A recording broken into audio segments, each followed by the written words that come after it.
accompanied the prince for 3,000 miles in exile. After he was reinstated, he found me lowly and disgusting.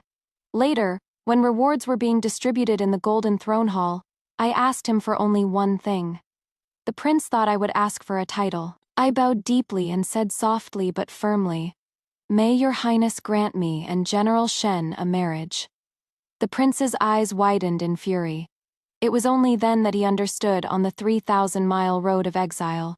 From beginning to end, it was never him that I loved. The palace banquet was joyous, every seat filled. Only I knelt in the middle of the hall, under the watchful eyes of all, enduring the humiliation of Lady Wei. Lady Wei threw her wine cup at my forehead, her voice laced with disdain. "Today is the first palace banquet since His Highness's reinstatement. Who allowed a lowly person like you to be here?" The prince had no official consort, so the newly appointed Lady Wei was the most respected woman in the palace. I dared not dodge and could only accept the blow. My lips pressed together. A maidservant said that His Highness wanted me to come to the banquet. At these words, Lady Wei sneered, and everyone else laughed. Everyone knew that even though I had accompanied the prince for 3,000 miles in exile, he had refused to see me even once since his reinstatement. Let alone give me a title, because I was originally just a maidservant in the Wei family. And when the prince was exiled, I had taken the place of Lady Wei, who was originally betrothed to him, and married him. "His Highness asked you to come." Lady Wei's lips curled in a sarcastic smile. "His Highness once said that you are the greatest shame of his life." I lowered my eyes, the blood from my forehead dripping down. It took a long time before I could force out 2 words. "Is that so?" During the exile, the prince had said the same thing, but at that time he had said, "Aveline, I am fortunate to have you." Lady Wei refused to let me go and made me kneel outside the hall doors. Inside, the music played slowly. Outside, the wind and rain beat down, and I was soaked to the bone. I had no title or status. Even though I was registered in the Wei family records as an illegitimate daughter, my birth was still humble, and no one was willing to speak for me.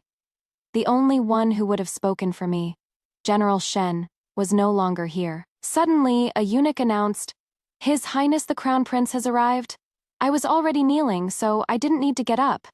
Knowing that the prince despised my lowly status and our embarrassing past, I kept my eyes lowered and didn't dare to move, but I saw a black robe brush past me, touching the hem of my soaked, lake-green skirt. Only the prince wore black. I waited in silence for him to pass. But then I heard a voice from above me. The prince asked coldly, "Aveline, do you regret accompanying me in exile?" I was stunned realizing he was speaking to me. I looked up and smiled, a very light, very genuine smile. Number Aveline has never regretted it. The rain fell like a waterfall. I don't know if the crown prince heard my words, but he seemed to be momentarily dazzled by my smile, his hand in his sleeve twitching slightly. Aveline has never regretted it. Never regretted accompanying the crown prince in exile, never regretted shielding him from many hardships, because that was General Shen's wish. Whatever he wanted, Aveline would do it for him. For some reason, the prince had a rare moment of kindness, and had someone send me back. I shared a room with an old white-haired palace maid. She brewed me a concoction to ward off the cold and whispered to me, "Tomorrow, in the Golden Throne Hall, the crown prince will be distributing rewards. You must seize this opportunity to ask for the title of a concubine, and then you can become a lady of the court." The old palace maid knew how many scars I had. Such a frail body had supported the prince through the entire exile. Even though the prince now despised me, asking for a title was not too much. I held the medicine bowl, the rain beating against the window outside. The candle flame was as small as a bean. I shook my head, my eyes shining, a rare girlish coyness showing. I have someone else in my heart. From my heart, I took out a brocade pouch and carefully unfolded it.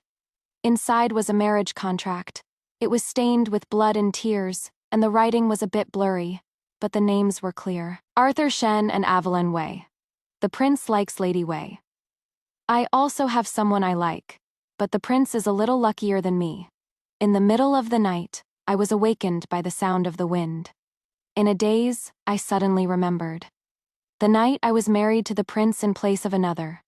It was also a night like this. No flowers, no candles, no wedding hall. Only a 3,000-mile road and a body full of wounds. In fact, I had once been the prince's official wife. This was my first time in the Golden Throne Hall. After the prince was reinstated, he was distributing rewards in the Grand Hall today. All those who had helped him during his exile were to be handsomely rewarded. The emperor had been gravely ill for a long time and had already handed over the reins of government to the crown prince. Promotions, vast lands, and treasures were all his to command with a single word. The crown prince and Lady Wei sat on the high platform, their majesty making it impossible to look at them directly. I kept my eyes lowered, waiting for the announcer to call my name. The rewards for those before me were extravagant, enough to make one's head spin. After what felt like a long time, the eunuch's high-pitched voice called out, "Evelyn Wei, step forward." My heart leaped.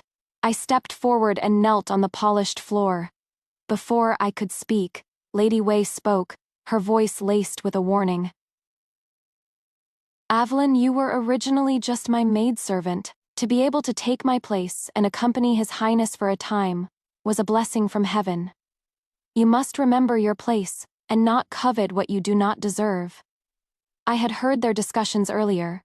Although they scorned my humble birth, they had all heard of my life-saving devotion to the prince. They all expected me to ask for the position of a royal concubine. The eunuch began to recite what I had done for the prince. In the 10th year of the Tianyuan era, the crown prince was poisoned and blinded. Evelyn Wei served as his guide. In the spring of the same year, in Yuzhou, Evelyn Wei tested poison for the crown prince and nearly died.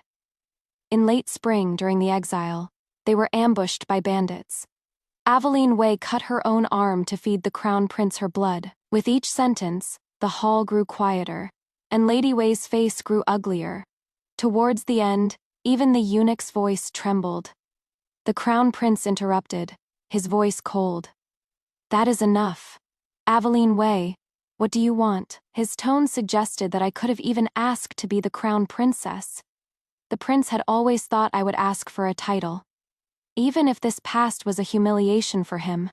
I took a deep breath, bowed deeply, and said in a soft but firm voice, "May your highness grant me and General Shen a marriage. Not the crown princess, not gold and silver. I want General Shen." A clap of thunder seemed to strike the hall. Everyone was stunned. There was a sudden clatter from the throne. I looked up. The young, gloomy prince had snapped the dragon head off the armrest of his throne. I pulled a tattered marriage contract from my sleeve and looked straight at the prince, not backing down, my face streaked with tears. I kowtowed heavily. "For the sake of my humble assistance in the past, I beg your highness to grant me a marriage with General Arthur Shen." The crown prince's eyes were wide with fury, blood dripping from his hand. In that instant, he finally understood. For 3,000 miles, I had come for another. My kindness to the prince was for another. From beginning to end, I had never loved him. The atmosphere in the hall was as taut as a bowstring. Only Lady Wei's clenched fist relaxed, and she let out a laugh of unknown meaning. General Shen has long since died for his country. For Aveline, a person of low birth, to marry a dead man is not out of the question. Your Highness, why not grant their wish? As soon as she finished speaking, the prince suddenly turned his head and glanced at her. That glance was terrifying. Lady Wei's face turned pale, and she dared not speak again. The prince turned back to me, blood dripping from his hand, his expression icy, as if he felt no pain. I waited a long time for his reply. The prince said, "General Shen was of noble birth. You, a mere maidservant. How are you worthy? Aveline, how are you worthy?" In fact, I had asked Arthur the same thing. He was a young general, the dream of countless noble ladies. But for some reason, he had taken a liking to me. At that time, I was still in the Wei residence, just an ordinary maidservant. Arthur and I were not a good match. So, I had always been cold to him, rejecting him politely. Arthur had been successful for 18 years and was not used to being defeated. But he found my resistance amusing and pursued me relentlessly. Until one day, the hibiscus flowers by the wall of the Wei residence bloomed overnight, a riot of pink. The young general from the other side of the wall answered me. There are so many rules in this world. You are so good. I like you, just because I like you. What does it matter if we are a match or not? My mother laughs at me for not even being able to talk to the girl I am chasing. I only have one thing to say. Aveline, I am going to marry you and take you home. Nothing can stop me. Arthur was sincere and open, never hiding his love. Later, the capital fell into chaos. Arthur, protecting the crown prince, unfortunately died in the turmoil. His trusted aide came to return the marriage contract. The aide said, "The general is dead. You are free to marry whomever you wish in the future." Arthur was fearless, the talk of the capital in his time. Who would have thought that death would be the one to stop him? In the end, he never got to marry me. The prince refused to grant me the marriage. I was the only one in the Golden Throne Hall that day who did not receive a reward from the prince. I became the latest laughingstock. I had angered the prince, and Lady Wei was the happiest of all. The Wei family had produced prime ministers for generations. The old master was a veteran of 3 dynasties. Lady Wei Evelyn was the only legitimate daughter of the Wei family, so pampered that when the crown prince was exiled, the Wei family could make me take her place. The crown prince's reinstatement was partly due to the Wei family's efforts, but it was still not entirely proper. So Evelyn, who should have been the crown princess, could only be a consort. That day after I left the Golden Throne Hall, I was walking along the palace path when I came face to face with Lady Wei's sedan chair. I and the other palace maids knelt by the side. Lady Wei should have ignored me as usual, but she had the eunuch stop and leaned her head out of the sedan chair, sighing leisurely. "Aveline, I didn't expect you to be so devoted to General Shen." My back stiffened. If there was anyone in the world who didn't want me to be with General Shen, it was Evelyn. Arthur and the crown prince were like brothers. She could never accept the humiliation of her maidservant becoming her sister-in-law. Moreover, Arthur had often put her in her place for my sake. Whatever she said now would surely not be kind. But her next words made me look up. She smiled and said, "Do you know how Arthur Shen died?" I didn't know. I only knew that when the emperor was investigating the remnants of the Eastern King's rebellion, he had almost wiped out the crown prince's maternal relatives, and countless noble families had died in the chaos of those few days. Arthur had died on a rainy day. It had rained in the capital for days, but the smell of blood never washed away. Evelyn looked down at me, her eyes meeting mine, and said, word by word, "They trapped Arthur, made him watch his trusted men be killed one by one, then shot arrows through his legs, forcing him to crawl on the ground. They scraped his face with a knife, broke his bones, and made him crawl between their legs." My heart was torn, my spirit shattered. I had never felt such pain. I heard my own voice, hoarse and raw. Who were they? But Evelyn just smiled and didn't answer. Her expression meaningful. "Who doesn't matter. You just need to know that if it weren't for you, Arthur might not have died. There are some people you are not worthy of touching, like Arthur, like the crown prince." As our eyes met, I suddenly understood something. I stood up and lunged at her like a madwoman. But I was held back by several eunuchs, unable to move. Lady Wei's sedan chair departed, leaving me behind. I didn't understand her words, but I knew that Arthur's death might be related to Evelyn. Ever since I heard what Lady Wei said, I had been trying to find an opportunity to see the prince. He and Arthur were as close as brothers. If he knew something was amiss, he would surely investigate. But the prince was very busy. I went many times before I could persuade a eunuch to announce me. The emperor was now gravely ill, hanging on by a thread, and all the affairs of state were in the hands of the crown prince. When I entered the hall, he was reviewing memorials. It was already dark, but the inside of the hall was as bright as day. It was hard to imagine that just 6 months ago, the prince and I were in the southern regions, and we couldn't even afford a candle at night. Fortunately, there were often fireflies on the fence in front of our hut. The prince's confusion, poverty, and helplessness I had seen his most difficult moments. No wonder he was unwilling to see me now. I had already bowed, but the prince acted as if I weren't there. Only the gauze wrapped around his right hand, which held the vermilion brush, showed the force with which he had broken the dragon's head that day. It wasn't until the candle wick burned out that he looked up, his eyes dark and unreadable. The prince's expression was gloomy. "Still want me to grant the marriage?" I shook my head. He unconsciously fiddled with his thumb ring, his eyes lowered. After a while, he said calmly, "Aveline, I can give you a title." I was stunned. I had been by the prince's side for 3 years, so I knew some of his habits. When he was nervous or worried, he liked to fiddle with his fingers. It was a rare moment for the prince to swallow his pride and seek reconciliation with me, but that wasn't what I wanted. I remained silent for a long time. The wind howled outside, making the lanterns in the hall flicker.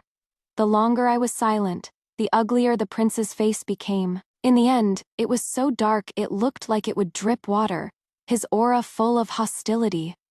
"Arthur," I had just uttered those 2 words when a gust of wind blew out a palace lantern, and the hall was suddenly plunged into darkness.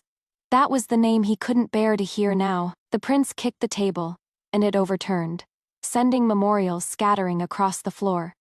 He gritted his teeth and, like a cornered beast, roared, "Get out!" The attendant eunuchs were so scared they fell to their knees. I pressed my lips together, knowing I could say no more. I silently retreated. As I stepped over the threshold, I turned back and saw the prince standing alone, looking as if he were crying. Nothing was going right. I had just been scolded by the prince when I ran into Alistair, the second son of the Prime Minister. We had some history, so I pretended not to see him and walked past with my head down. But he grabbed my wrist. It was like being coiled by a venomous snake. Alistair's eyes were dark and sunken, a sign of debauchery and exhaustion. "Aveline, long time no see. You are as beautiful as ever. I hear the prince doesn't care for you. Why don't you be my concubine?" I glared at him, struggling to break free, and fled. Alistair spat behind me and cursed, "Pretentious slut." I pretended not to hear. Alistair was Evelyn's cousin, a notorious rake in the capital who had always coveted my beauty. If it weren't for meeting General Shen back then, I would have been given to Alistair as a bedwarmer by Evelyn as a favor. His determined look tonight made me uneasy. But this was the palace. I figured he wouldn't dare to be reckless. When I returned, the old palace maid in my room was already asleep. By the moonlight, I took out the marriage contract and looked at it. The blood on it was Arthur's. The tear stains were mine. Arthur Shen. It was a beautiful name. Shen means to shine, like light.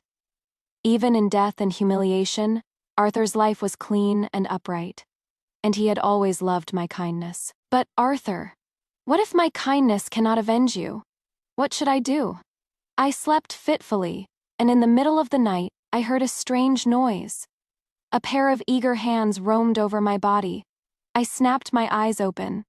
The window was open, and in the cold moonlight, I saw the face of the man on top of me. It was Alistair, whom I had run into at the prince's place.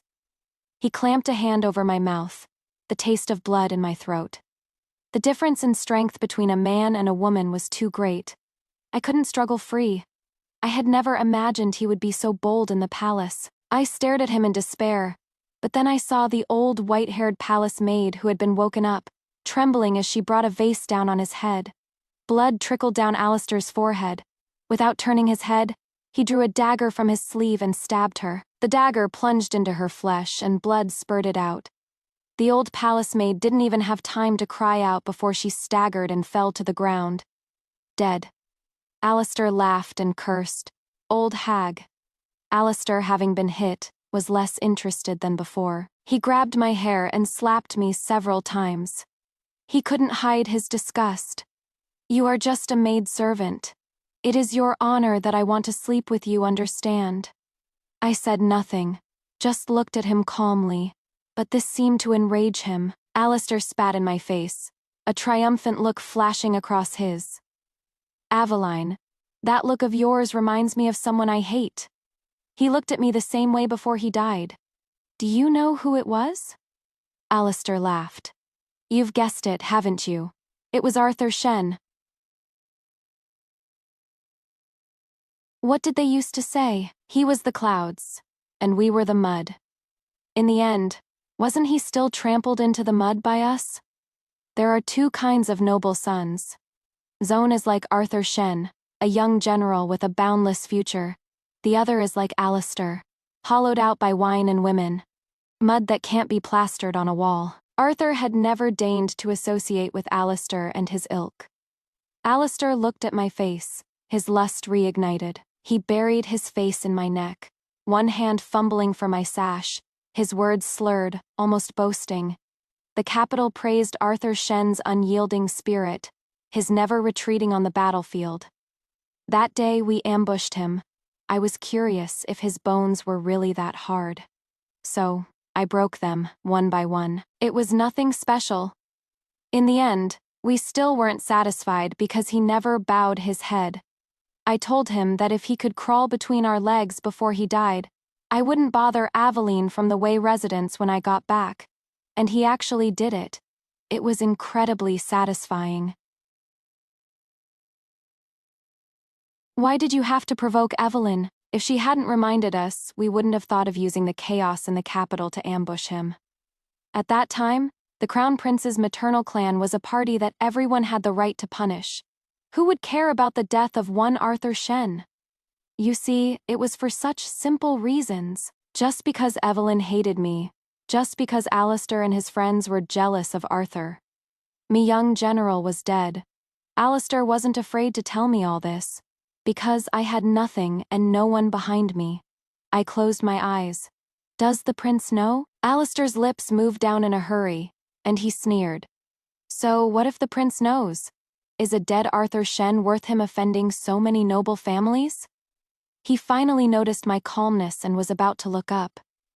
My hairpin was already plunged into the back of his neck.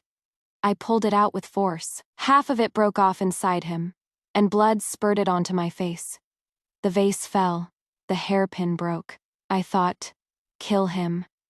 When the Crown Prince and Lady Wei arrived, Alistair was still breathing. The old white-haired palace maid's body was already cold. In truth, she could have escaped this fate. All she had to do was pretend to be deaf and dumb, sleep through it, and not get involved. But she was kind. I knelt there, my clothes in disarray, a trace of blood on my lips. Lady Wei had never expected that I, who had always been submissive, would dare to do such a bold thing. She harshly condemned me. Aveline, you dared to seduce my cousin, and use the opportunity to assassinate a court official. Your crime is unforgivable, and you deserve to die, guards. Take her away. I didn't spare him a glance. I looked up at the prince. Me face and body were covered in blood. But I smiled softly. Your Highness, am I not your wife? What is the punishment for a subject who violates the honor of his master's wife? Lady Wei scoffed at the mention of master's wife. But the prince remained silent, his dark eyes fixed on my face. He understood my meaning. By saying this, I was acknowledging my relationship with him. I was accepting his earlier offer of a title. He said, word by word, Aveline, you have no other requests. I smiled and nodded.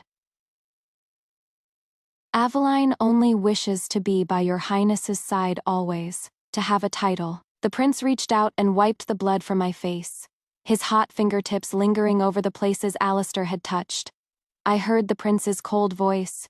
To dare to violate the crown princess in the middle of the night, and kill a palace maid, Alistair has shown contempt for the imperial authority. He shall be executed by being torn apart by chariots in the marketplace on a chosen day, as a warning to others. Anyone who dares to plead for him shall suffer the same fate. Lady Wei's face turned ashen, and she stumbled back a few steps. The prince had bestowed the title of crown princess upon me, and he had sentenced a man to death. I closed the eyes of the white-haired old palace maid, unmoved. I had never been so clear in my mind. If I hadn't bowed my head to the prince, I would have been, as Lady Wei had said, guilty of seducing Alistair and assassinating an official. No one would have stood up for me and the old palace maid. The prince made me the crown princess. Though it was absurd. Given my humble origins, it happened to suit the gravely ill old emperor's wishes. The crown prince's exile had been caused by his overly powerful maternal clan. From now on, the crown princess's family background was a sensitive issue. The prince also conveniently gained a reputation for being tolerant, benevolent, and grateful. In these past few days, I don't know how many noble families and enemies of the Wei family have extended an olive branch to me, trying to curry favor with the new crown princess. Of these people, I only met with one, the head eunuch of the Directorate of Ceremonial, Crispin Zhou. The Directorate of Ceremonial had been losing power in recent years, but they still had their insidious methods. I was currently in the limelight, but I lacked capable people. We complemented each other, and it was a perfect match. The first thing I had him do for me was to investigate Arthur's death thoroughly. To show his loyalty, the Directorate of Ceremonial acted quickly. In just a few days, Crispin came to report to me in person. I stood by the window, the rain falling all night. Crispin stood behind the beaded curtain and recounted the events of that day in detail. General Shen had escorted the prince out of the city, staying behind to cover their retreat, but he had fallen into a premeditated ambush. He had been a proud young man, yet he had suffered the humiliation of crawling between his enemy's legs before he died. How much pain Arthur had endured. How triumphant those second-generation nobles had been. From the incense burner. Crispin's mouth uttered name after name. All of them were the dissolute sons of officials. From beginning to end, I said nothing. I stood with my back to him, watching the falling rain. When he finished his report, he tactfully withdrew. I looked at my own palms. They were different from Evelyn's. They were calloused from a lifetime of hard labor. That day, they had been stained with blood, and it didn't feel much different. The names he had spoken were etched into my mind. The night rain stopped. Kill them. Kill them all. The day of Alistair's execution, I went to the execution ground myself. Crispin was a very capable man. Knowing my deep hatred for Alistair, he had taken special care of him in prison. He had kept him alive with the best medicine, while torturing him with the most painful methods. Everything Arthur had suffered, Alistair had experienced in return. When I saw him on the day of his execution, he was no longer human. The execution was bloody, but I didn't look away for a second. It wasn't enough. Alistair's life alone was not enough to atone. When I turned my head, I saw Evelyn in the distance. She was being supported by a maid, her face pale, and she couldn't help but vomit. Her eyes met my calm gaze. For the first time, I saw fear on her face. I smiled faintly. I turned and lifted my skirt to get into the carriage. The old emperor was on his last breath. Who knew when he would pass away? The affairs of the state were all on the prince's shoulders. He had not been reinstated for long, and the court was treacherous. His foundation was not yet stable, and he was very busy. Yet he stayed with me every night. Since I was already the crown princess, it was natural for us to sleep in the same bed. The prince's moods were unpredictable, but for some reason, he liked to hold me when he slept. During our exile in the southern regions, he had also liked to hold me. But that was because the hut was too small and was surrounded by a fence, so we couldn't even see the sun during the day. The prince was afraid then. I could only endure his presence in his arms. The wound on his hand had healed, but a scar remained in his palm. The prince never mentioned Arthur again, as if it had never happened. We lived in peace for half a month. One night, the prince suddenly called my name, Aveline. I was not asleep and waited quietly for his next words, but he said nothing more. Just as I was about to fall asleep, I heard him press his lips together and say, "I am sorry." I knew what he felt guilty about. It was about the time he had been cold to me right after his reinstatement. The crown prince was of noble birth. After his reinstatement, he must have struggled for a while. It was true that I was a humiliation to him. It was also true that he owed me a debt of gratitude. Or perhaps, he was shocked to find that he had lost his heart. He had thought that making me a royal concubine, or even the crown princess, was not out of the question, until I declared in the Golden Throne Hall that my heart already belonged to someone else. The prince was apologizing for his coldness, his hesitation, his anger. I smiled and said graciously, "It is all in the past. It is just that there are too many people who are good to your highness." The crown prince's maternal clan had sacrificed their imperial edict to protect him. General Shen had stayed behind to cover his retreat. On his road of exile, countless secret guards had protected him, and old friends had helped him. I was just one of them. How could the prince have paid too much attention to me at the time? He had miscalculated only one thing. If Arthur had not been a part of his life, I would never have been so good to him. The prince knew I was using the Directorate of Ceremonial, but he said nothing. Lady Wei had the Wei family to rely on, so I should have something to lean on as well. Therefore, he even raised the status of the Directorate of Ceremonial, giving me enough face. Besides Alistair, there were still 6 other dandies to be dealt with. All of them were from prominent families, notorious for their evil deeds. They always had a large entourage, so assassination was not an option. That left only open means. At first, the Directorate of Ceremonial was not well known or powerful, so they could only secretly gather evidence of the crimes committed by the families of these dandies, and then pass it on to their political rivals and upright officials, watching them fight. But the court was unpredictable. 9 out of 10 schemes would fail. After half a year of hard work, only 2 families had been brought down. So I recommended the head eunuch, Crispin Joe, to the prince for an important position.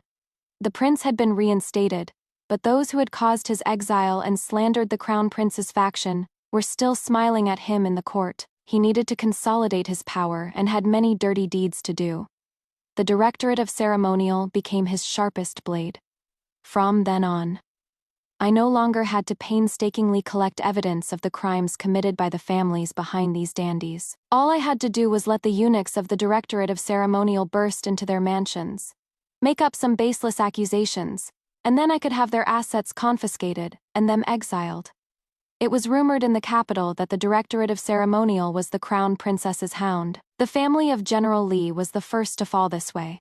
The day their assets were confiscated, Crispin held an umbrella for me as we waited outside the Li residence. Coincidentally, it was also a rainy day. The blood flowing from the Li residence seeped to my feet. I heard the cries of infants and women, but then they suddenly stopped. Crispin bowed, his voice high-pitched. "Her ladyship has a soft heart and cannot bear to see blood. But if the Li family had not approved, how would that oaf, the young Master Li, have dared to ambush General Shen? The young Master Li was the one who first shot and broke both of General Shen's legs. The Li and Shen families had been feuding for generations. They were not innocent, I thought. But I was equally sinful. The rain fell in a drizzle. Someone was being dragged out like a dead pig. The young Master Li's mouth was already stuffed with mud. When he was thrown at my feet, he could only glare at me with wide eyes. His eyes were wide with fury, his hatred as deep as the sea. Both of his legs had been broken. I lowered my head slightly, my expression gentle. I only asked him one question. "Do you still remember Arthur Shen? For years have passed. You spend your days in pleasure. Do you still remember Arthur Shen?" In an instant he understood, looking at me in disbelief, as if he were looking at a demon. Perhaps I was. I had gone mad long ago. After leaving the Li residence, I realized it was the Qingming festival. I hesitated for a moment, then ordered the driver and attendants to turn around and head out of the city. It was time to pay respects to the dead. Outside the city, there was a cenotaph for Arthur, built by the people of the capital who had pooled their money and labor.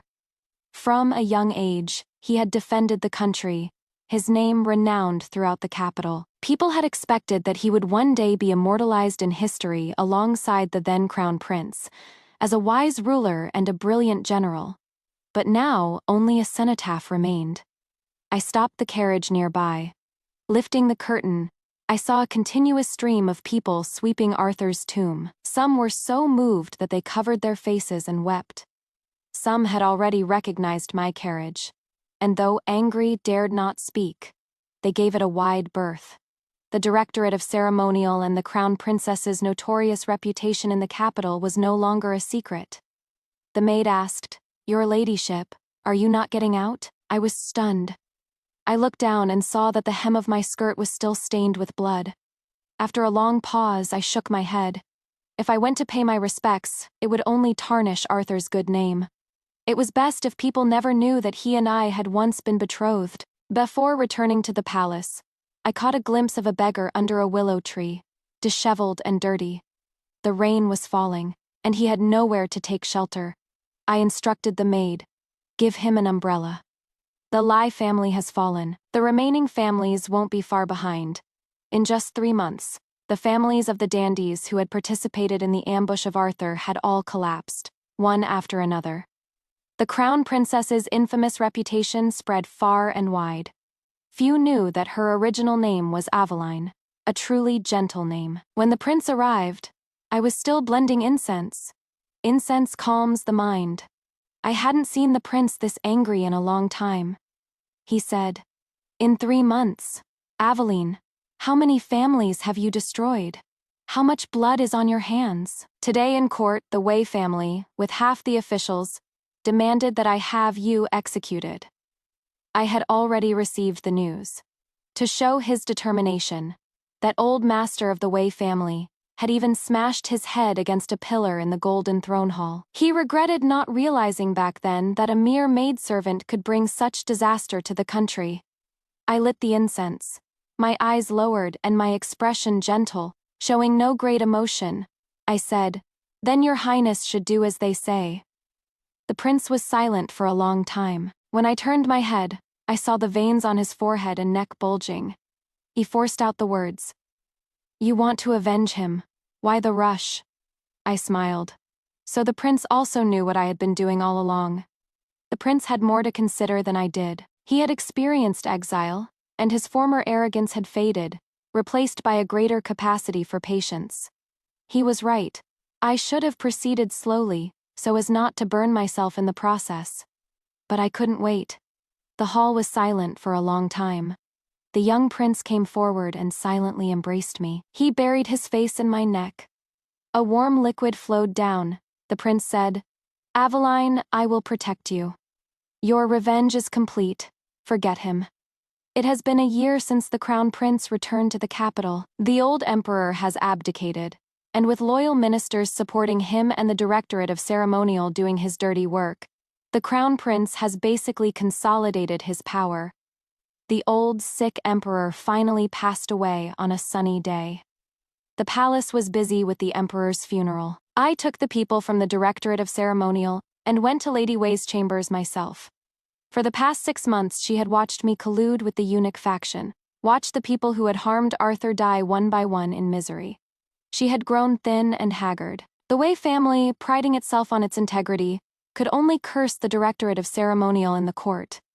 Lady Wei had also tried to use her own methods against me, but in the eyes of the eunuchs, they were insignificant. But she had never believed that I would be so bold as to kill the crown prince's officially appointed consort, the legitimate daughter of the renowned Prime Minister Wei.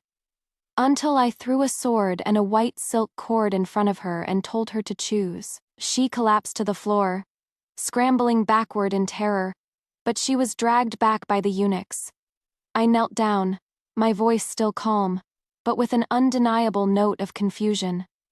"My lady, Aveline is just a servant. I have always been by your side, serving you without a single mistake. Why did you want General Shen to die just because he liked me? 4 years ago, I still called Evelyn my lady, and I was still her servant." Evelyn was dazed for a moment, then slowly began to laugh. "Arthur gave you a piece of green jade." I remembered. It was a piece of exquisite jade. Arthur had found it on a military campaign and had personally carved it into the shape of a hibiscus flower. At the time, my lady had only smiled and then smashed it. Evelyn continued, "I don't even have something like that. How are you worthy of it? How are you worthy? I looked away, saddened. So that was the reason. I ordered the eunuchs to first cut out her instigating tongue, and then I personally strangled her with the white silk cord. I watched her slowly lose her breath. The prince was wrong that day. It was only now, with Evelyn's death, that my revenge was truly complete. What a feeling of satisfaction. I never believed the prince could protect me, so I had been pushing forward relentlessly, never giving myself a way out. And in fact, it was true.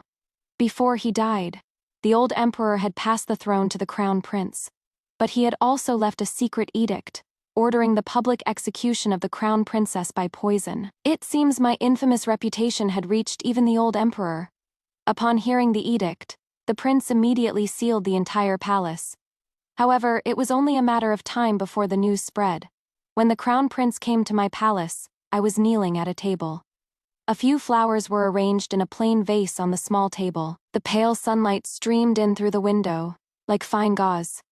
It was as beautiful and serene as a painting. The prince's face was pale and grim, but he lightened his steps and stood there for a long time without speaking.